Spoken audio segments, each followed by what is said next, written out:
ഇപ്പോൾ നിങ്ങൾ കണ്ടുകൊണ്ടിരിക്കുന്നതാണ് പ്രശസ്തമായ വെള്ളായണി കിരീടം പാലം. ഈ കിരീടം പാലം എന്ന് പറയുന്നത് പ്രശസ്തമായ വെള്ളായണി ക്ഷേത്രത്തിനും ഇവിടെ ഈ പാലത്തിനടുത്തായി ഒരു കള്ള് ഷാപ്പുണ്ട്. ഈ കള്ള് ഷാപ്പും ക്ഷേത്രവും തമ്മിൽ ഏകദേശം ഒരേ ദൂരമാണ് ഈ പാലത്തിൽ നിന്നും. ദേവസ്വം ബോർഡിൻ്റെ പ്രശസ്തമായ വെള്ളായണി ദേവീക്ഷേത്രമാണ്. നമ്മുടെ കള്ള് ഷാപ്പിൽ കക്കിയിറച്ചിയും പോത്തും കള്ളും കപ്പയും മറ്റ് പലഹാരങ്ങളെല്ലാം ആവശ്യാനുസരണം നമുക്ക് വാങ്ങി കഴിക്കാം. നമ്മുടെ വെള്ളായണി ക്ഷേത്രത്തിലാണെങ്കിൽ ഐതിഹ്യം എന്ന് പറയുന്നത്, ഞാൻ പറഞ്ഞു കേട്ടിട്ടുള്ളത്, പണ്ട് ഒരു കള്ള് ചെത്തുകാരൻ കള്ള് ചെത്താൻ വേണ്ടി എല്ലാ ദിവസവും വന്ന് കള്ള് ചെത്തുകയും കള്ളെടുക്കാൻ വരുന്ന സമയം ഈ കള്ള് കാണില്ല എന്നുമാണ്. അങ്ങനെ ഒളിച്ചു നിന്ന് വീക്ഷിച്ചപ്പോൾ ഒരു തവളയുടെ രൂപത്തിൽ ഈ കള്ള് മുഴുവൻ ദേവി കുടിക്കുന്നതായും ഈ ആളിനെ കണ്ടുകൊണ്ട് കായലിലേക്ക് എടുത്ത് ചാടിയെന്നുമാണ് പറഞ്ഞ് ഞാൻ കേട്ടിട്ടുള്ളത്. അപ്പോൾ ഈ കിരീടം പാലത്തിലേക്ക് വരുന്നതിന് വേണ്ടി നിങ്ങൾക്കുള്ള വഴി എന്ന് പറയുന്നത് തിരുവനന്തപുരം പാപ്പനംകോട് എത്തുന്നതിന് മുൻപ് കൈമനം, അവിടുന്ന് ഒരു ചെറിയ റോഡ് ബസ് റൂട്ടാണ്, അല്ലെങ്കിൽ വാഹനം വരുന്ന വഴിയാണ്.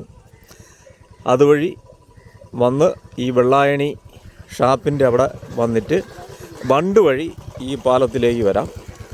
അതുപോലെ തന്നെയാണ് തിരുവല്ലം ഹൈവേ വഴി വരുന്നവർക്ക് തിരുവല്ലത്ത് വന്നിട്ട് തിരിച്ച് കൈമനത്തേക്ക് വരുന്ന റൂട്ടിൽ അവിടെ ഒരു കൊടും വളവുണ്ട്. ആ വളവിൽ നിന്നും വരുന്ന ബണ്ട് റോഡാണ് ഈ പാലത്തിലേക്ക് വരുന്നത്. നെയ്യാറ്റിങ്കര ഭാഗത്തു നിന്നും വരുന്നവർക്ക് വെടിവച്ചാങ്കോവിൽ നിന്നും കല്ലിയൂർ കഴിഞ്ഞ് വെള്ളായണി ദേവീക്ഷേത്രം കഴിഞ്ഞ് തൊട്ടടുത്ത് ഒരു റോഡ് തിരിഞ്ഞ് വരുന്നുണ്ട്. ആ ഭാഗത്തു കൂടെ നിങ്ങൾക്ക് ഇങ്ങോട്ട് വരാം. അതുമല്ലെങ്കിൽ തിരുവനന്തപുരത്ത് നിന്ന് വെള്ളായണി ജംഗ്ഷൻ, നെയ്യാറ്റിങ്കര നിന്നും വെള്ളായണി ജംഗ്ഷൻ, ആ ജംഗ്ഷനിൽ നിന്നും ദേവീക്ഷേത്രത്തിൻ്റെ അടുത്തെത്തി അവിടുന്ന് വലത്തേക്ക് തിരിഞ്ഞ് വരുന്നത് ഈ കിരീടം പാലത്തിലേക്കാണ്. അപ്പോൾ ഇവിടെ ചെറിയൊരു ടൂറിസ്റ്റ് കേന്ദ്രമായി പ്രഖ്യാപിച്ച് അങ്ങനെ ആളുകൾ ഇഷ്ടം പോലെ വന്ന് പോകുന്ന ഒരു സ്ഥലമാണ്. വെള്ളായണി കായലും കിരീടം പാലവും ആവശ്യാനുസരണം ഫുഡ് കഴിക്കാൻ കള്ളും കപ്പയും എല്ലാം കഴിക്കുന്നതിന് വേണ്ടിയിട്ടും കാഴ്ചകൾ കാണുന്നതിന് വേണ്ടിയിട്ടും നിങ്ങൾക്കിവിടെ എത്തിച്ചേരാവുന്നതാണ്. ഇതൊരു ടൂറിസ്റ്റ് പ്ലേസാണ്.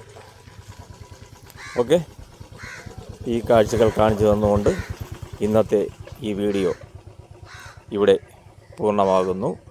വള്ളത്തിൽ പോകുന്നതിന് വേണ്ടിയിട്ട് നിങ്ങൾക്ക് വേണമെങ്കിൽ വള്ളത്തിൽ പോകാം.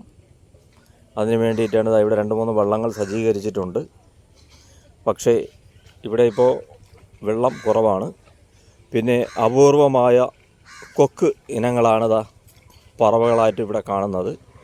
അത് അപൂർവമായിട്ട് ഈ ഭാഗത്ത്, വെള്ളായണി ഭാഗത്ത്, കായലിൻ്റെ ഭാഗത്തുണ്ടാകുന്ന കൊക്കാണ് നിങ്ങളീ കാണുന്നത്.